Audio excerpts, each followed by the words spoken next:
I believe like with my sport, because of the amount of people that are involved in it, you know, you're not just fighting the other guy that was trained by the other coach over there on the other side of the ring. You know, you're also fighting the referee. You're also fighting the judges. You're also fighting the fans around, you know, the friends, the family, the ones that are booing at you. You suck, and trying to get in your head while you're like 9 years old. You know, we're just kids learning and fighting. What that did for me, it made me who I am in every aspect of life. Pressure makes diamonds, but it also reveals cracks. Teofimo Lopez has always fought like a man sprinting toward destiny. Loud steps, fast hands, big belief. What's up? Oh my God. My father said, you gotta be an entertainer. He was seeing everybody else, all the other kids. He knew I could beat every kid. However, he just wanted to add a little bit more sauce into me. And what was it? He said, be different, have fun, enjoy yourself, entertain. And I always had that in me. I started boxing at the age of 6, officially. But before that, my father had me fighting and doing Taekwondo at 2 years old. So let's say from 2 all the way to 17, for 15 years, I didn't know where I was going. I didn't believe in myself like my father did. I did not. What my father instilled with me, and it stuck with me, were a lot of things that I could really say that has improved my living. Don't get hit. He always told me that. He's like, you know how to box, you know how to do this, just don't get hit. All he had to say was don't get hit, and I already knew what that did. Oh, yeah. 1, 2. Right hand again. Give me that right hand, baby. Give me that right hand. Don't show it. Don't show it. Okay, go. Come over here. Too fast for me. Go. Go, Jack. That's it. Pressure can build greatness, but it can also expose weakness. Teofimo Lopez has always fought with urgency and belief. His style is bold and fast, driven by confidence, quick hands, and a mindset focused fully on his future. It's what we've been waiting for, man.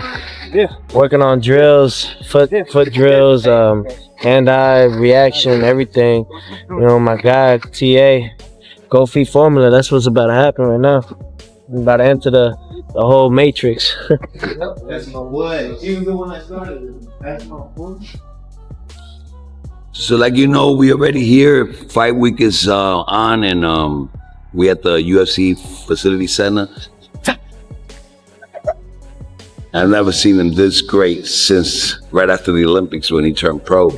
Very explosive. Now it's a take back, and we just trying to focus on that and going to the next level, man, and taking over the 140 weight division, and that's what we focus on right now. From the Olympics to world titles, his career has moved with non-stop urgency. It feels like he was never meant to stay in one place for long. He wanted this fight because Shakur represents the one thing Teofimo cannot beat with emotion alone, and that is control. So it's really just trying to just keep it going. You know, keep moving forward throughout the whole time and throughout the whole process, and mainly just have fun with it. You know, you gotta have fun with what you do. You know, I love this. You know, I haven't stopped doing what I've done because of the fact that I enjoy what I do. You know, this has been 20 years in the making, 20 years in this. You know, and I have so much to do and so much to prove within myself. So mentally, I'm prepared. Physically, I'm more than ready. You know, and emotionally, oh, I'm on fire, you know, I'm on fire with it, you know, because all I ever did was try to be great, you know, and it's no longer trying, I am great. And it's all about just continuing and holding that. So it's all about just staying humble throughout the process, keeping myself level-headed, and really just enjoying each day that we get, because tomorrow's never promised. Their journeys crossed years ago. Both were Olympians, and both were shaped for greatness. Always mentioned together, but never sharing the same ring. Like parallel paths waiting for boxing to bring them together. Teofimo's style is based on explosion and confidence. Sudden attacks that can change rounds and momentum in moments. He is the type of fighter who thrives on rhythm reaction and emotion. I'll tell you like this. A lot of these people, they're so ambitious, and it's okay to be, you have to. But the thing is, sometimes you don't get it because you're probably not gonna carry it the right way. You're probably not gonna be a people's champ. You're probably just gonna spend all your money, like a lot of these fighters do, on yourself rather than giving back. You know, it's all about being a people's champ. Muhammad Ali was the greatest of all time for those things, you know, and he made a strong impact in this sport.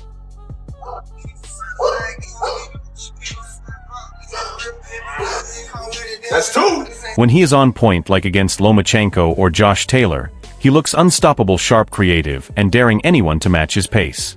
Teofimo is training with his father Lopez Sr. for the Stevenson fight with a daily focus on rounds discipline and smarter combinations. That is the Teofimo experience, brilliance mixed with risk talent that can deliver huge wins or fall apart quickly. He is always chasing moments that turn fights into powerful statements. Like how he stay long and keep that angle. Yeah, he keep the angle. Keep his head on the Position, fucking man, line. just in case. Especially with somebody fast like him with timing. You can't be out of position. Yeah. He strong as hell. He picked me up in there. It was fun though. Just to be in the ring with him, share the ring with him, test his IQ out a little bit, see some of the moves he doing, and I'm gonna go take with me when I go fight. So I appreciate Dre. You gonna run it back again? Oh yeah, for sure. For sure. Mastery is not loud, it is steady and repeatable. Shakur Stevenson has been moving toward this fight as if it was always meant to happen step by step without rushing or losing focus. He is also an Olympian, but built with a different mindset. Shakur learned early that the ring rewards fighters who think faster than they act. This matchup has taken years to form because Shakur does not chase big names, he draws them in, and Teofimo has always been the loudest challenge standing in front of him.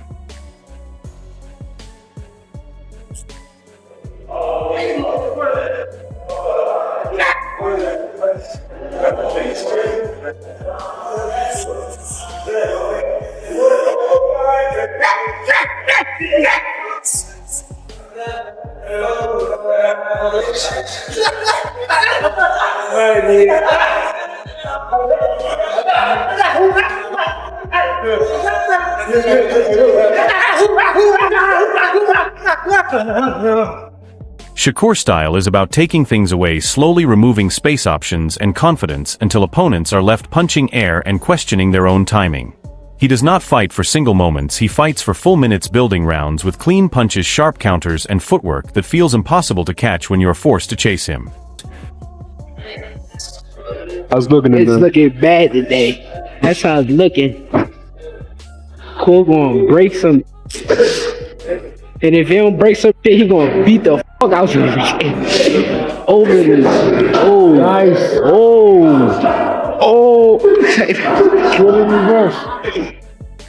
We don't care who it is. We have no friend. Shakur, if his cousin get in the ring, he gonna get this smoke. If his brother get in the ring, he gonna get this smoke. We have no friend. Strictly business. Along the way, Shakur has built elite connections, learning from sharp minds like Andre Ward, Roy Jones Jr., Floyd Mayweather, and Terrence Crawford. This rare mix of experience has helped shape his mindset for Lopez. Losses have never defined him because he rarely repeats mistakes. He studies, adjusts, and returns more refined each time.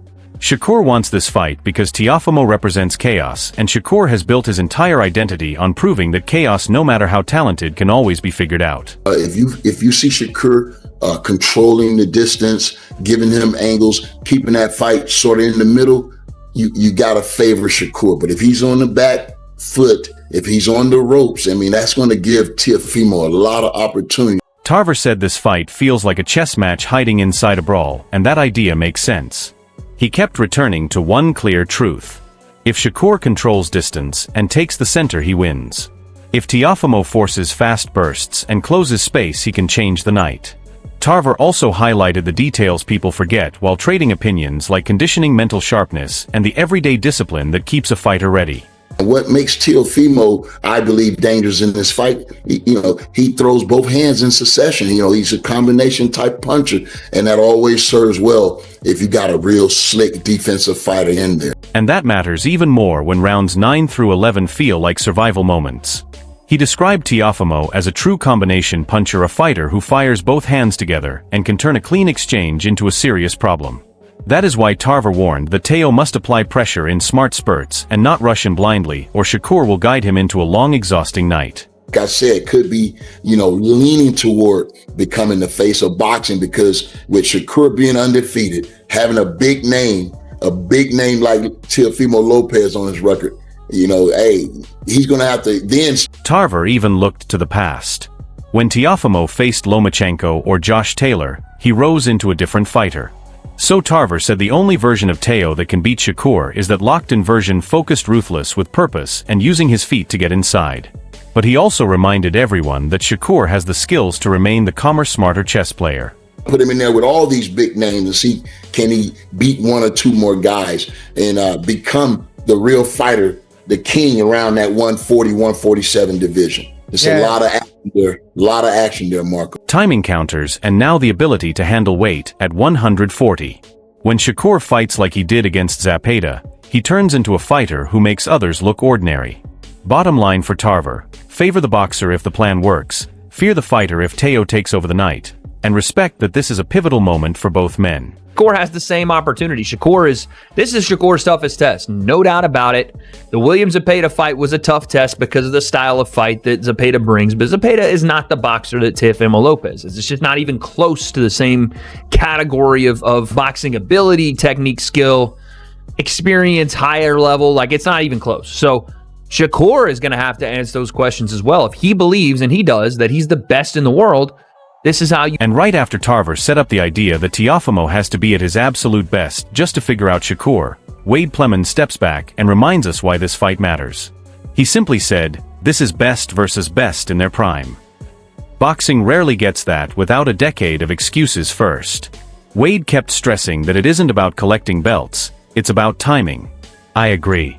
These two have known each other since the amateurs circled each other endlessly, and now there's nowhere left to hide. Traps for Teo in the fight continuously, and then eventually turn the temperature down on Teo and essentially try to starve him, right? Starve him of punches, starve him of volume, starve him of momentum and rhythm, right? Like, Teo's a big-time rhythm. When Wade talked about the face-off being the first mental battle, I liked that he wasn't looking for fake anger.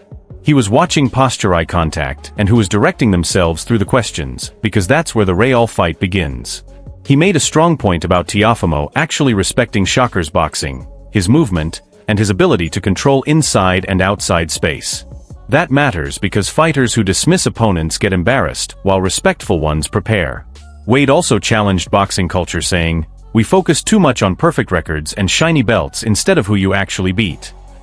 That hit hard because Teofimo has already shown he'll face anyone tough like Lomachenko or Taylor without hesitation. Feet, with his movement, once he gets in that flow, it's a little bit tough to stop that ball rolling down the hill. If Shakur can just be an interrupter in this fight and interrupt timing, interrupt rhythm, interrupt momentum, I could see that being the way he wants to approach it, and frustrating. But Wade didn't go easy on Shakur either.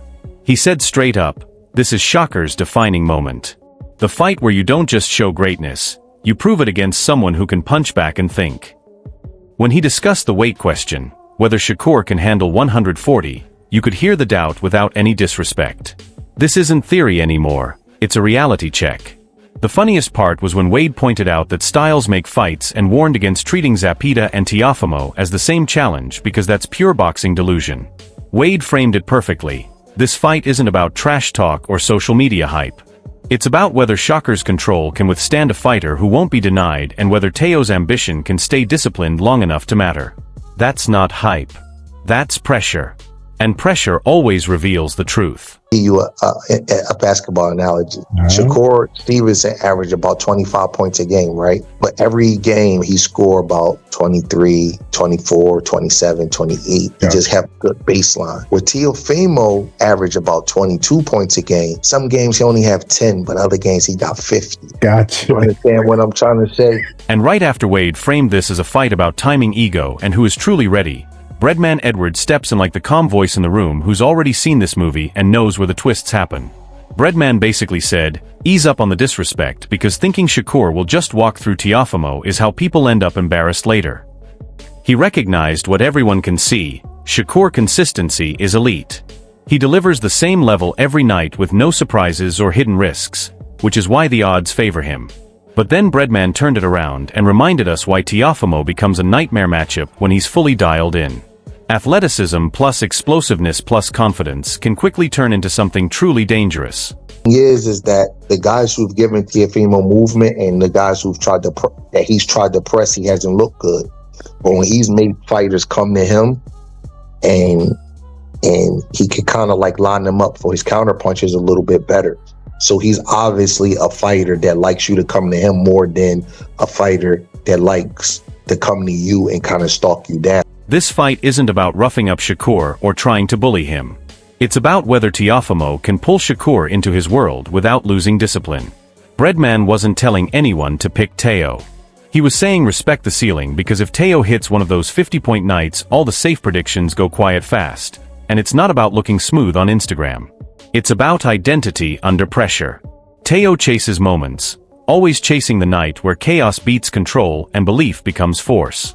Shakur chases mastery, slowly suffocating mistakes, the kind of wind that doesn't explode but lingers. Every voice we heard, Tarver, Wade, Breadman, keeps coming back to the same truth from different angles. If Shakur keeps the fight small, clean, and disciplined, he turns it into a long night of frustration. If Teofimo finds rhythm without losing structure, he can flip everything in seconds. There's no safe outcome here, no easy script. Just two Olympians who have circled each other for years finally forced to collide while they're still sharp, hungry, and dangerous. That's why this matters, because whichever way it goes, someone's story changes forever. Drop your take in the comments, debate it. Shakur's control versus Teo's volatility. And don't forget to like, share, and subscribe to Boxing Alert.